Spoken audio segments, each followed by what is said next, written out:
Fala, meus queridos alunos e minhas queridas alunas, tudo bem com vocês? No vídeo de hoje nós falaremos sobre as propriedades da matéria, o primeiro vídeo de química aqui do canal. E se você gosta desse conteúdo, já dá aquela dedada no like e se inscreva no canal para não perder nenhum vídeo novo. Assim você estará apoiando o meu trabalho, ok? Então, let's learn! Primeiramente, pessoal, temos que saber o que é matéria. Matéria é tudo aquilo que possui massa e volume e que ocupa espaço em um determinado lugar. Com isso, podemos afirmar que nós, seres humanos, teoricamente somos considerados matéria. Outros seres vivos também são considerados matérias. O computador que eu uso para gravar e editar meus vídeos é considerado matéria. Olha ao seu redor. Tudo que você está vendo é considerado matéria. Ou seja, com isso, podemos concluir que tudo que existe no mundo e no universo é considerado matéria? E a resposta é não, pois existem coisas que não são consideradas matérias, como a luz, calor, energia e som, ou seja, ondas, seja mecânicas ou eletromagnéticas, pois as ondas elas não transmitem matérias, e sim energia. Ok, pessoal? Lembre-se disso, tá? É muito importante que você saiba disso. O mesmo pode-se afirmar para o vácuo e para a pressão. Ok, pessoal. Agora vamos ver o que é massa e o que é volume. Massa é a quantidade de matéria que um corpo possui. E quanto maior for a quantidade de matéria, maior será a massa. E volume é o espaço que um corpo possui. E se nós relacionarmos estes dois conceitos, nós chegamos na densidade, que é a relação entre a massa e o volume. Mas falaremos sobre a densidade mais tarde, porque agora nós falaremos sobre dois conceitos que muita gente acha que é a mesma coisa, mas não são. Que são a massa e o peso. Tomem cuidado, tá, pessoal? Esses conceitos, por mais que pareçam iguais, são diferentes. E como nós já havíamos visto antes, a massa é a quantidade de matérias que um certo corpo ou objeto possui. E pessoal, quando eu estou falando de quantidade de massa, é a mesma coisa quando eu digo quantidade de átomos, ok? E já o peso é a força que a gravidade da Terra exerce sobre ele, relacionando-o com a sua massa. E para calcularmos o valor do peso, nós utilizamos esta fórmula, G igual a M vezes G minúsculo. E tome cuidado, tá, pessoal, para não confundir o G maiúsculo com o G minúsculo. O G maiúsculo é o peso, M é a massa e G minúsculo é a atração gravitacional da Terra, que tem o valor de 9,80 metros por segundo ao quadrado. Em algumas ocasiões, ela pode ser arredondada para 10 metros por segundo ao quadrado, ok? Ok, pessoal. De exemplo, vamos tentar resolver este exercício. Uma astronauta leva uma rocha da Terra para a Lua. A massa da rocha é de 10 kg. Calcule o peso da rocha na Terra, onde a aceleração da gravidade é de aproximadamente 9,8 metros por segundo ao quadrado. E para isso, pessoal, nós utilizamos esta fórmula que nós acabamos de ver e fazemos a multiplicação. 10 vezes 9,8. E aí eu fiz a multiplicação aqui e o valor do peso da rocha é de 98 Newton. Show de bola, pessoal! Como vocês puderam ver, este exercício é só fazer multiplicação, ok? Mas tá, agora vamos voltar a falar sobre a densidade, que, como nós já vimos antes, é a relação entre a massa e o volume de um corpo. Em outras palavras, é a grandeza física que indica quanta matéria está presente em um determinado volume. E para calcular a densidade, pessoal, nós utilizamos esta fórmula. D igual a M sobre V. E, pessoal, A letra D significa a densidade, a letra M a massa e V o volume, ok? E de exemplo, vamos resolver este exercício aqui que eu peguei do site do Brasil Escola. Uma solução foi preparada misturando-se 30 gramas de um sal e 300 gramas de água. Considerando-se que o volume da solução é igual a 300 ml, a densidade dessa solução em gramas por ml será de... E para isso, pessoal, nós utilizamos esta fórmula que nós acabamos de ver e alteramos as letras, né, pelo número. Então, a gente faz 300 mais 30, porque são duas substâncias, sobre 300, que é a quantidade de ml. Então fica 300 mais 30 sobre 300. E aí a gente soma esses dois números que dá 330, né? Então fica 330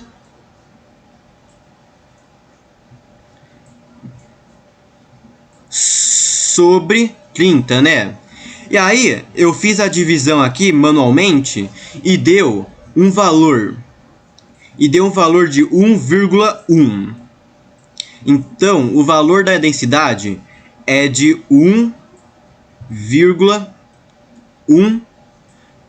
kg por ml.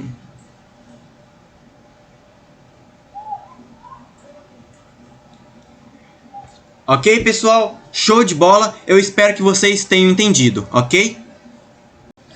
Pessoal, antes de voltarmos ao vídeo, eu queria falar algo para vocês.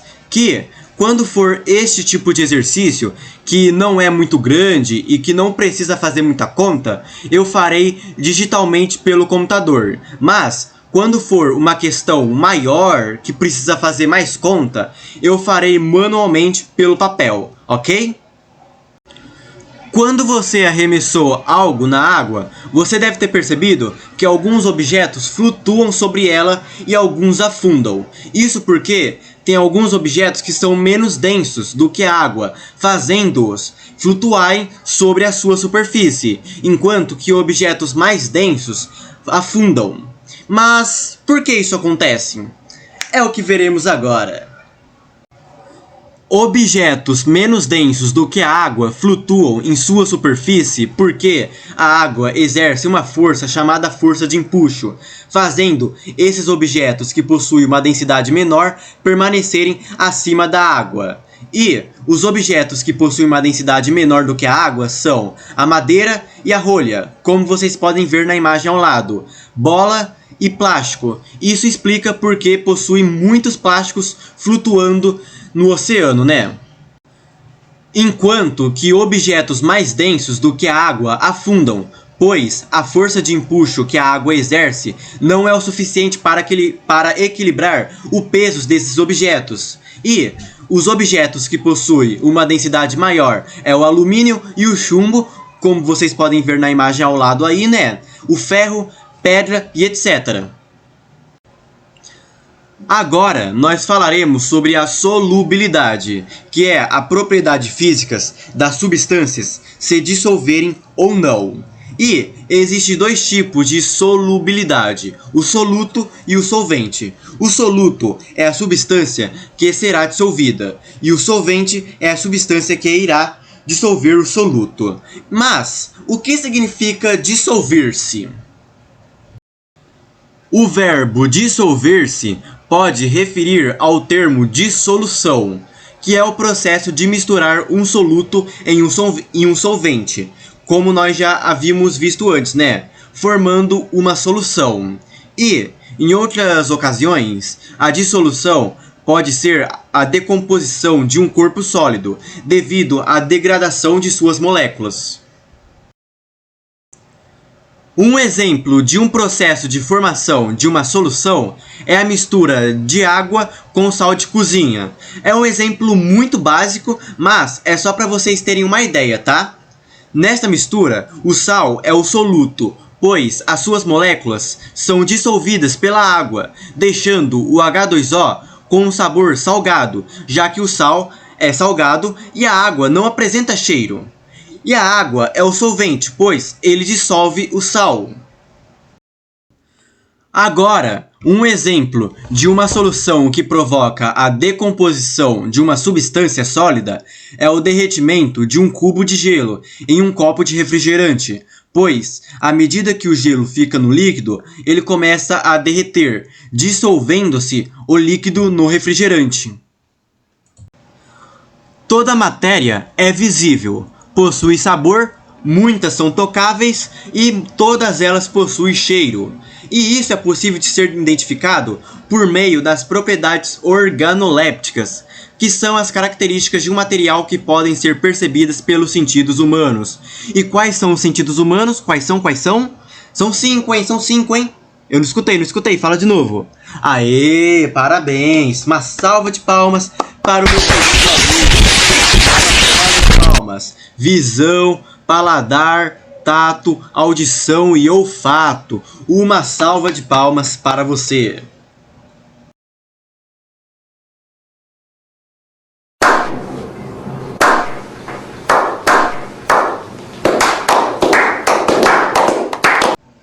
Tá bom. Parei com a palhaçada, tá? Já vou voltar pro vídeo. Calma.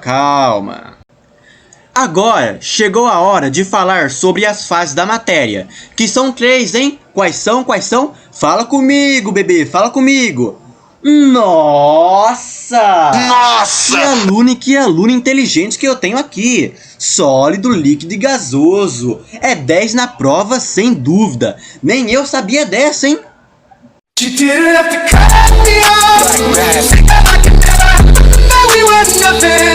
I don't even need your love, but you treat me like a stranger. Agora que já sabemos os estados físicos da matéria, vamos ver quais são as suas transformações. Qual é a transformação do estado sólido para o estado líquido? Fusão. Do líquido para o gasoso, vaporização. Gasoso para líquido, condensação. Líquido para sólido, solidificação. Sólido para gasoso, sublimação. Gasoso para sólido, também é sublimação. Se você acertou todas, você está de parabéns. Mesquita Cálculos está orgulhoso. Pessoal, sobre o processo de transformação do estado líquido para o estado gasoso, que é a vaporização, você também pode dizer evaporização ou ebulição. No caso, eu recomendo falar mais ebulição, mas fique tranquilo, tá? É tudo a mesma coisa. A mudança de estado físico ocorre por causa do aumento ou da diminuição de temperatura. Vamos supor um exemplo. Ao colocar um cubo de gelo em uma frigideira no fogão a gás, o gelo começa a derreter quando chega em 0 graus Celsius, que é o ponto de fusão da água.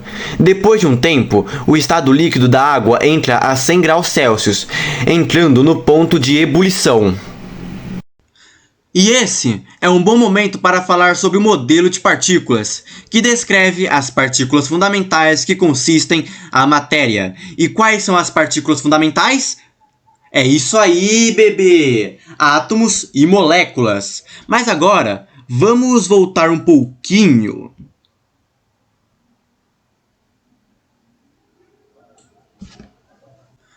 Ok, pessoal. Eu não voltei atrás para falar sobre solubilidade, e sim sobre soluto e solvente.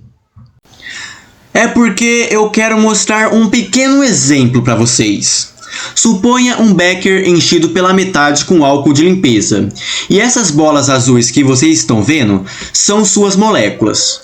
Então, eu jogo uma substância verde cujas moléculas são da mesma cor. Depois de um tempo, as moléculas das duas substâncias se espalham, formando uma mistura homogênea. Ok, agora bora voltar.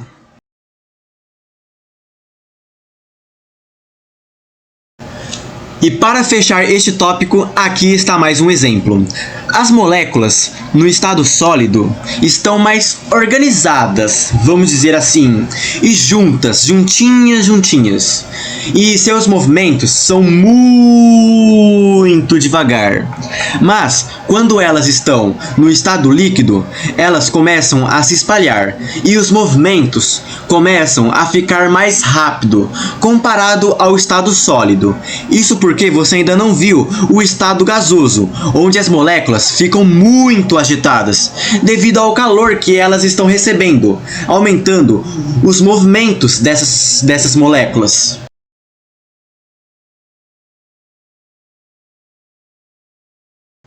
Calma, garotinho, calma, já está acabando. Não saia dessa agora. Fica aqui comigo, pois agora chegou a parte de analisar gráficos. Este gráfico representa a mudança de temperatura da água pura a uma atmosfera. E eu não estou falando da camada gasosa do planeta, mas fique tranquilo que logo eu explico o que é atmosfera, ok? Neste gráfico, pessoal, é possível identificar que T maiúsculo, que é a temperatura, está em função de T minúsculo, que é o tempo.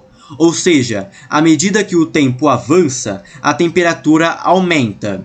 E, como nós já vimos anteriormente, quando a água chega a 0 graus Celsius, ela passa do estado sólido para o estado líquido. E qual é o nome dessa transformação? Muito bem, fusão! E quando a água chega a 100 graus Celsius, ela passa do estado líquido para o estado gasoso. E qual é o nome dessa transformação? É isso aí, garotinho, garotinha. Ebulição, muito bem. Eu não sei se vocês perceberam, pessoal, mas quando a água atinge seu ponto de fusão e de ebulição, sua temperatura permanece constante, ou seja, não muda em um determinado período de tempo. Mas por que isso acontece? E isso não ocorre apenas com a água, pode acontecer com qualquer substância ou matéria. Bom, pessoal, isso acontece porque o calor é recebido para mudar o estado físico da matéria e não para aumentar a temperatura. Entretanto, quando tal matéria ou substância atingir seu ponto de fusão e de ebulição, eles ainda continuará recebendo calor.